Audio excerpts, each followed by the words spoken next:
Ko'pchilik aka-ukalarimiz mana bunaqa yo'rg'asidan so'rashyapti. Mana sizlar uchun yo'rg'asini topib qo'ydik. Bugungi sanamiz 2026 11-avgust. Bo'ylari taxminan 170 atrofida. Yoshi 5 dan 6 ga o'tgan ekan, yeb ichishi, tani joni sog', yosh ekan.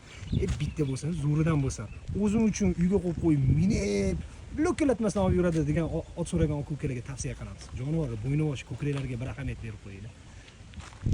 Kechki payt kelib, ishdan kelib, bir maza qilib ko'chada aylanib yursangiz, xudo xohlasa charchoqlar ham chiqib kelsa kerak. Buni minganingizdan keyin telefon nomerlarini qoldiramiz. Kim shu yo'rg'aga qiziqqan aka-ukalar biz bu videomizni jo'natib qo'ysak, xudo xohlasa manfaatli bo'ladi. Ayniqsa qoraqalpoqlik aka-ukalarimiz bor, poygalarga so'rashadi-yu. Mana siz uchun oyog'i uzun, idealni yuradigan yo'rg'alardan. Jonivor yurishlariga bir ahamiyat berib qo'yinglar. Oyoq qo'llar, kalla yurishlariga jonivorlar. Bu minganinglar uzanga ham kerak emas ekan. Yo'llari ham gidrolik ekan, jonivor. Chapga o'ngga burilishini. Oting bo'lsa shunaqa yo'vosh, chapga o'ngga buriladigani kerak ekan, mana.